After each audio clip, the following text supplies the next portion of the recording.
Welcome back, everyone. Michael here with Offshore Citizen. Today we're in beautiful Maldives, and I want to talk to you a little bit about some things that I hear from people selling investments, as well as from various different people on YouTube and various different social media regarding investments that I find slightly concerning and wanted to bring to your attention, just so that you have an open mind and kind of you're going into things with eyes wide open. So we will talk about that today. If you're new, welcome. I'm Michael. This is Offshore Citizen. We help people with international, corporate, and personal structuring, relocating themselves to different countries, setting up their businesses in different countries, etc. If you're interested in any of that sort of stuff, please reach out to us. You can book a call with me, calendly.com/Michael-Rosmer, link in the description below. We'll be kind of changing how we do this in the future, but at least for the next little while, you can do that, or send a message through offshorecitizen.net. Okay, so the thing that I wanted to talk about is, I have this philosophy that when I'm working with some sort of a client or giving a friend or somebody else advice, I don't particularly want to tell you what to do because, look, that's ultimately up to you, right? You get to make your own decisions, etc. But I do think that it's really important to make decisions with eyes wide open. And so even if something isn't likely to happen, I want you to be aware of what the risks are associated with it. And I think there's like a whole industry of people who are out there pushing and selling something and not necessarily disclosing that. And, I don't have any particular interest in that situation. So, for example, I have some other business that I do, and we're acquiring different companies, etc. We made a 7-page list of risks in that business to go and kind of look at, okay, what are all the things that can go wrong? How do we mitigate those things? Some of them, are like acts of God, and you probably won't take them away, etc. But I think it's good to know what you're getting into in any situation. And what I've seen as I go through, for example, recently we were doing a bunch of due diligence on the fund landscape for Portugal for the Golden Visa. So we kind of will periodically go through and review the funds, and what will happen is funds will fill up, so that one's no longer available, or the criteria will change and that one's no longer available, etc. And so we're kind of evaluating what's new coming to the market, as well as how things have changed over time, and looking at them. And what I'll see is there will be some people who will talk about like guaranteed returns, okay? And I saw some of this, and I had some client contact me about it. They're like, oh yeah, this guaranteed return. I was like, whoa. Okay, let's be very clear here. In certain countries, the term guaranteed is a regulated term. In other words, if you're in the financial services industry, you cannot say guaranteed. It's just not legally allowed because nothing is guaranteed, okay? Now, I think salespeople can downplay that. They can sit and they can say, well, hang on a minute, oh, well, nothing is guaranteed, but da-da-da-da, and you can kind of wash it away, right? The idea is essentially that, government bonds and maybe like life insurance are sort of quote unquote guaranteed. Everything else, you're taking on some additional degree of risk relative to that. And honestly, even in the case of something like government bonds, et cetera, there is some degree of risk, right? But the risk for a lot of these is dramatically higher, okay? And I think what often happens, I used to see this a lot when I first got involved in sort of exempt market investing or alternative investing, is there'd be these advertisements. Somebody would say, it's like a 50% ROI over the life of the project or whatever. And it's like, well, that's not a risk-weighted return, right? So if I come to you and I tell you the S&P 500 has performed, 7 to 9% over the last 100 years or something, that's a risk-weighted return, meaning all the risk has been included in that. This is like after-risk returns. And when it comes to most of these other situations, this is pre-risk returns, right? So when you risk weight it, meaning you're like, okay, well, you're buying a piece of property. Well, guess what? That could catch on fire. There could, be some sort of an issue with XYZ.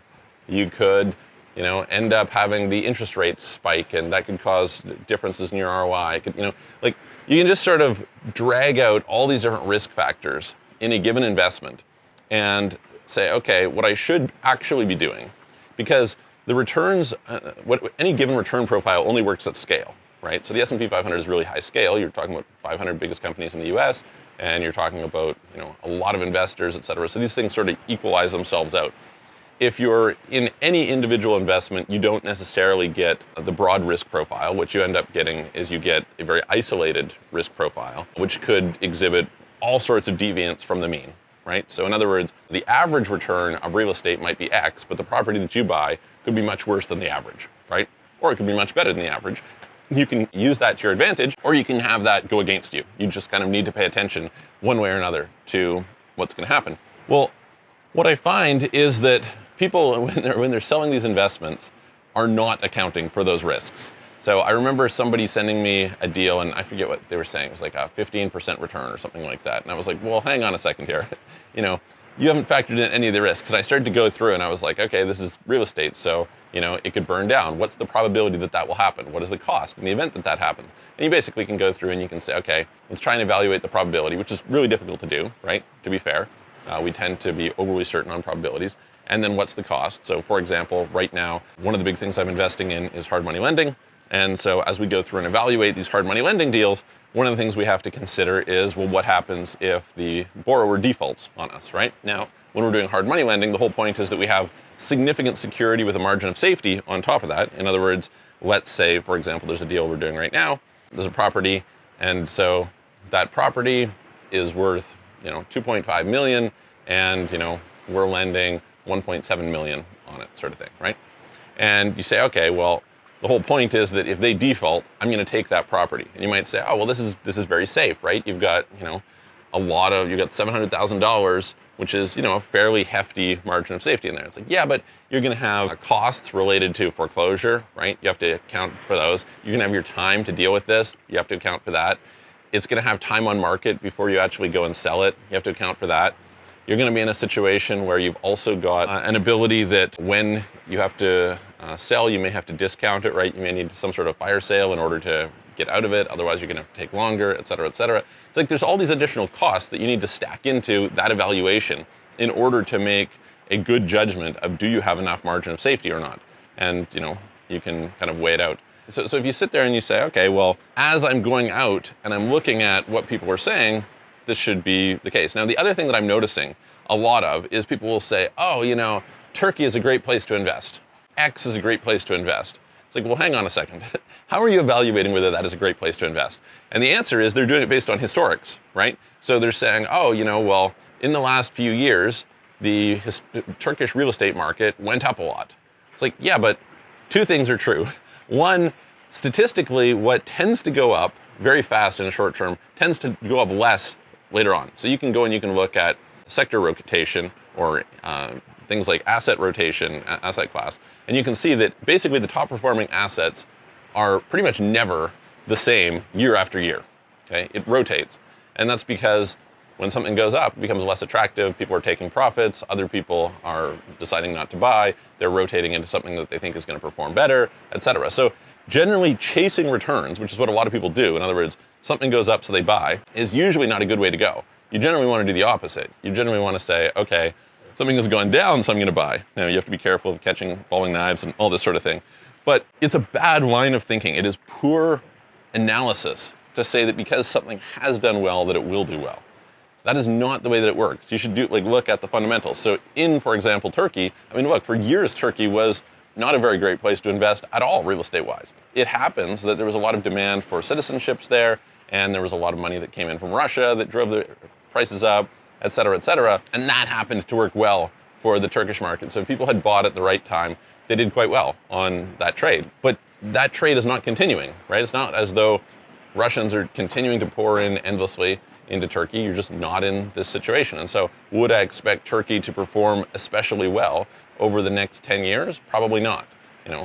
Could it? Sure, it's possible that it could, but probably not. So I'm looking from the standpoint not of what is it that has done really well in the past, but what are the fundamental drivers that will cause it to do well previously? So I was in Montenegro in, I think, 2019. You can go and watch the video. And I was talking about how, I was like, look, I think the fundamentals here of investing are good. It turns out that was a good call.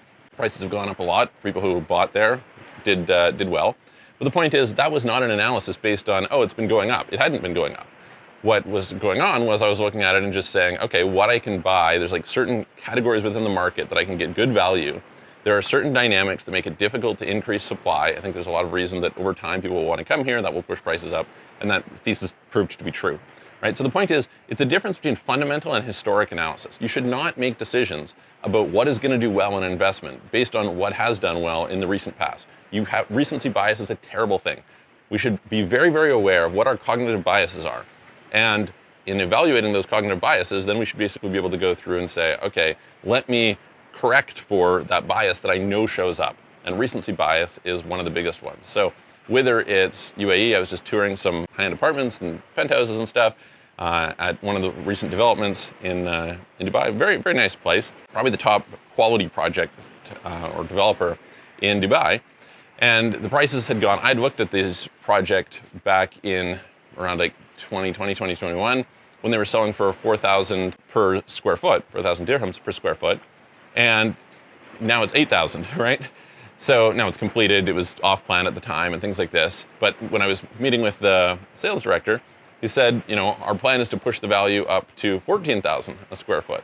Well, the problem with that is it didn't go up principally from 4,000 to 8,000 a square foot just because of the fact that they completed or that, they added value or something like this.